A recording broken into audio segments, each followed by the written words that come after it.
Hey everybody, Z Garcia here, and today we are going back to the world of Welcome To, but we're not just planning housing, we are planning casinos, we are planning limousine routes, and welcome to New Las Vegas.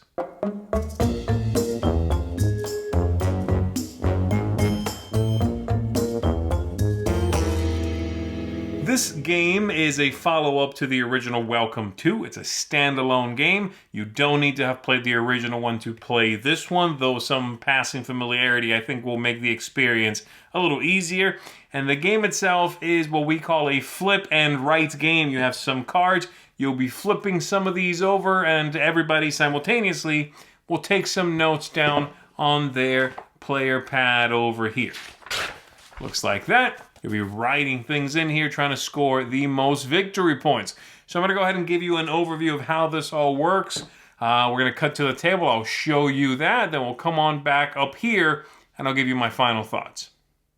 Each player in the game is going to get one of these boards. They are going to turn another one over and use the back right here to keep track of their score throughout the game, things they unlock, special abilities, all of that stuff. Then we're going to shuffle up the deck, break it into 3 even piles, and place those out. We've also got here some bonus cards that come from larger decks, color-coded decks, 3 of them. The first player to achieve any of these will get the larger number of victory points. Then we flip it, and anybody else after that will get the smaller number. I'm not really going to go into these. Just be aware you get them for doing various things first. All right? So here's the way the game goes. The very first thing you do, and the rulebook says you can ignore this if you want to the first few times you play. I definitely would recommend you ignore it. The game is asking you to make a choice before you literally know anything. Even once you know what's going on, the game is asking you to make a choice that seems strange to make at the beginning of the game. But anyway, you are going to select whether you want the bank to loan everybody money at the end of the game or not. Once you select, you circle that one or you circle that one, and you fold this corner away so that nobody knows what you picked. And at the end of the game, we'll figure out what the majority picked, and the bank will either give people money or not. We'll get to that later on. So each round goes like this. We reveal the top card from each of these piles. We flip it over, and then everyone simultaneously can pick any one of these pairings. You are going to write the number in a casino that is available, and then you may use the special ability coupled with that number. So for example, if I want to, I can use this 15 here and the show special ability. What's the show special ability? Well, there's a bunch of them, and the show special ability happens to be, if I open up a casino, let's say this one right here, and I write 15 in it, and the show ability says if there is a show at that casino, in this case there is, I can circle that star. I've opened that show. Several other things happen. I opened a show, so I'm going to go over here, and I'm going to select either the column on this side or the column on that side and cross off one of those numbers. If I do it on this side, I have possibly better victory points, but I have to cross out this debt before the end of the game, which means I have to get all the way down here, and when I hit that one, I cross it out. If I do this side, the max I can get is 18 for that column, but I cross out the debt a little earlier. So you're pushing your luck. Let's say I'm going to do this one. Cross out that. So right now, the revealed number, the last one revealed, is 3. So far, 3 points. The other thing that happens is because I did it on this top row, right above it is a golf course. So I'm going to circle this spot for the golf course. Golf course is its own type of scoring.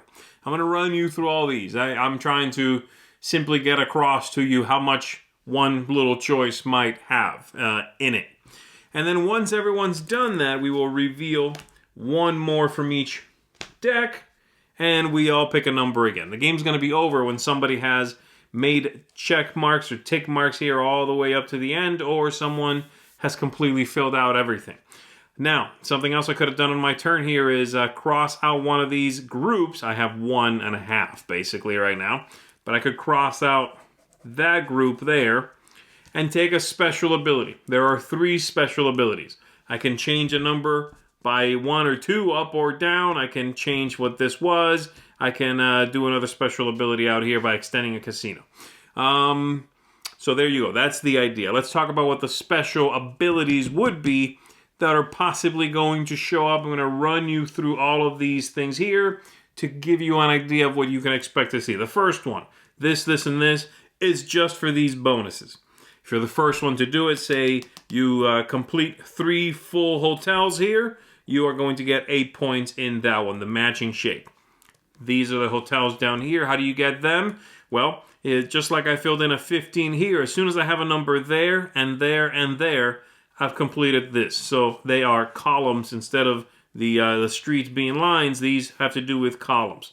If I do it first, everyone else will cross off the top of this hotel, and the most they can do is the bottom part of it, worth less. All right? So that's what these are right here.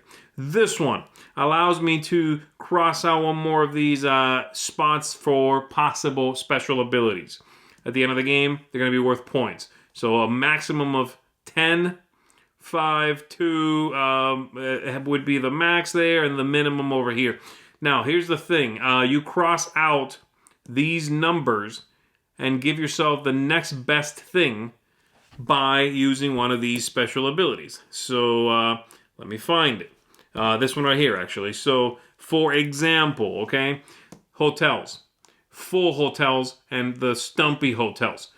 If I use this, I could cross out this 3, and now every full hotel to me is worth 4, not 3. Okay? If I do it again with another one of these, now every full hotel to me is worth 5 points, not 4 or 3.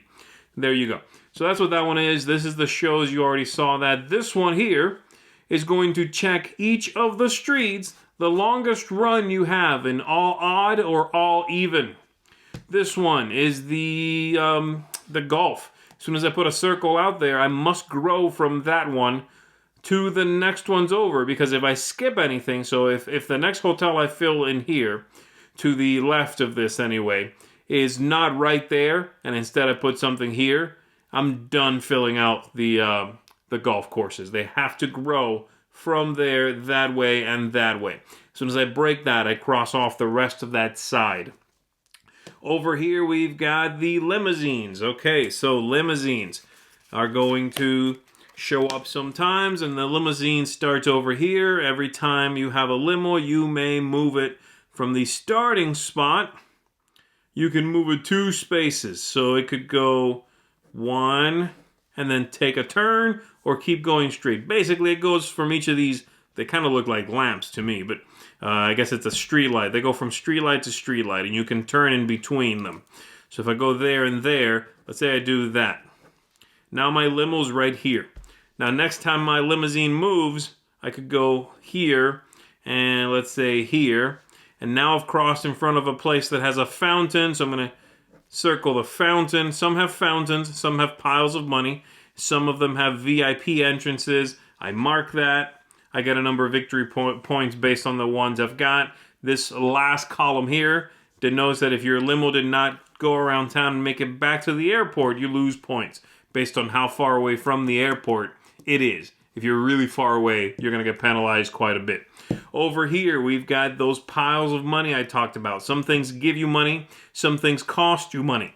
So when you open a hotel, some of them have a crane. Let me find a clean one. This one right here, for example, has a crane. Some cards here allow you to get that going. So I will cross out the crane to denote I may now write a number in here. And as soon as I do that, I owe some money. If I put a number in there, so later on I write in there a 6, I have now opened that and I can cross out owing that money. If I built it and never populated the spot, I owe that money. And like I said, you make some money at the end of the game. The bank might give people money or not based on what the majority pick was. If you have as much as what your total amount needed is, you are good. If not, if you're short, you lose 20 points. And this is an all or nothing thing. That's it. You could be short 1 or 6, you lose 20 points. Everything down here, by the way, is for the solitaire mode. I'm not even touching it. I'm not going to concern myself with it right now.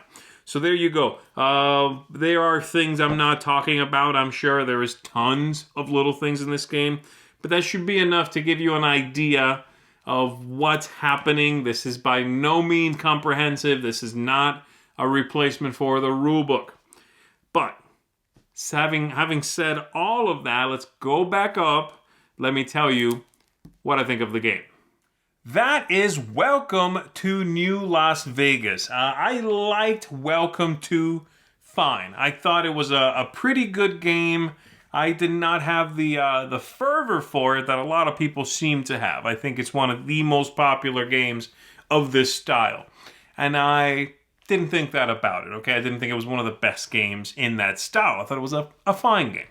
This one feels dedicated to those hardcore lovers of the original game. And perhaps that means that I'm in the minority here. Perhaps that means that this isn't meant for me. But I'm still going to take a look at it and tell you what I think of it here. So the main takeaway I have is that I think this game does a lot of things right, especially based on knowing the original game, okay? But for every one of those things it does right, I think it does one thing wrong. For every step forward mechanically it makes, it takes one back. That's kind of how I feel about it, okay? So let's get into it. I'm going to start with the theme. I think the theme in this is better than in the original one. The original one is a little too, I guess, pedestrian. Is the best way to put it. You are building some housing development and you have to fence in different groups of houses and decide whether they have a pool or not, you know. In this one, it's a little bit more bombastic. You're opening casinos, you're constructing, you're hiring cranes to build your casinos and populating them and opening shows and taking your guests out on limousines. And so it's a more captivating theme for sure, for me. Aesthetics. I wish these boards, I think the card quality and artwork is great. These look great. I love it. Iconography's good. It's all fine. These are a little busy. I wish they were just not as busy. I wish these were more functional than pretty. They tried to go for pretty, which works. I think they are attractive. They're just so busy. Once you've got a bunch of writing on here and you've got cranes crossed out and money piles circled, then crossed out, and then the route for the limo starts getting lost in the shuffle, and it's just a mess. They start to look crazy. So I think it could be better. It's not terrible. I just think it could be better. Replay value here is good. Just like in the first one, the order in which the cards come out, the fact that there is so much to do will give you replayability. The cards could literally come out the same order, which they never will, and you could still have a lot of things go differently depending on the choices you make. I like it. This gets a big thumbs up because of that. This is not the kind of game where, like some roll and writes, you feel like you're playing the same game from session to session. This branches out. Next up, we've got game arc, the way the game kind of flows as you're going from the beginning to the end of the game. And I think it's good. It's got rising tension. You always feel like you're running out of time. You always feel like there are too many things to do with the time you've got. You always feel like you're making mistakes because you ignored something. Everybody feels that way. You always feel like there's something you should be doing and you're not doing. I think those are all good things in this kind of game. You want to be, at the end, feel both like you've accomplished some things and like you regret the things you did not get to do. And that feeling comes through for me in this game. So again, that's good. Ease of play gets a big thumbs down for me. Again, there's a few reasons for that. And this is my biggest issue with this game. This game is, for everything, again, that it changes from the original one. I think the limo is a nice improvement on the original mechanism it replaces. I think the rows, not just being about the rows now, but the columns opening casinos, I think mechanically that's a nice improvement. The golf course works well. It's an easy addition. But there are so many things. This is such an overwrought game. This rule book has so many pages, and every little rule then has two ways you can tackle it. And every little thing you do then has two repercussions. And when you unlock this, so you now have 3 possibilities for a bonus. Everything, every little thing has a branching option to it, which means the entire thing is so overwrought. This is not the kind of game I want to put down and come back to, because it's super intimidating. I've not played the solitaire game in this because I cannot muster the energy after I read the regular rulebook to keep reading how to play solitaire now. I just can't do it. So that's my biggest beef with the game. It's overwrought. Now, is that a big deal in the long run? Probably not, right? If you're going to play this game a lot, you need to get over that hurdle. Maybe that hurdle will be smaller for you also than for me. And then once you're past it, you're good. There's plenty to think, plenty to do. I just think those hurdles are messy. This game feels obtuse. This game is confounding on purpose, I find. And so I wish that was more streamlined. I wish the new mechanisms that have been put in place did not then turn the game into a bit of a mess with how much you have to figure out and learn and keep track and cross this off and point an arrow over here, all of this stuff. All right. Lastly, tactics, strategy, luck. Plenty to do, plenty to think about, like I said, so I got no issue with that. There's luck in the game, of course. There are cards you flip over and things will happen in, an order that you can control. But I still think it's a very tactical game. You're reacting, you're looking for something specific, you're hoping, you're pushing your luck here and there. So the feelings, the emotions in the game, I dig, except for learning frustration and retention frustration, okay? So overall, it sounds like well, actually, I don't know what it sounds like. I'm coming down on one aspect of the game quite a bit, but overall, I think I sound like I'm giving this a positive review, and indeed, I would say I am, okay? It's not a glowing review, but it's pretty good. This is going to get a 6 out of 10 from me. So I do recommend it if my kind of scatterbrained overview made sense to you, you didn't find any issue with that, you're good to go. You can, of course, read the rulebook online, too, and just read that and decide Z doesn't know what he's talking about. This is not that complicated. Then great. I think you're going to enjoy it. Dig into it. For fans of the original one, I think this is marginally better than that. I just wish I could say that with no hesitation, I guess. Okay? So there you go. That is Welcome to New Las Vegas.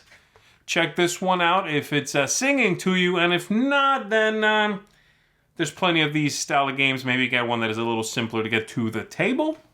There you go. My name is Z Garcia, everybody. I appreciate you watching. I'll see you on the next one.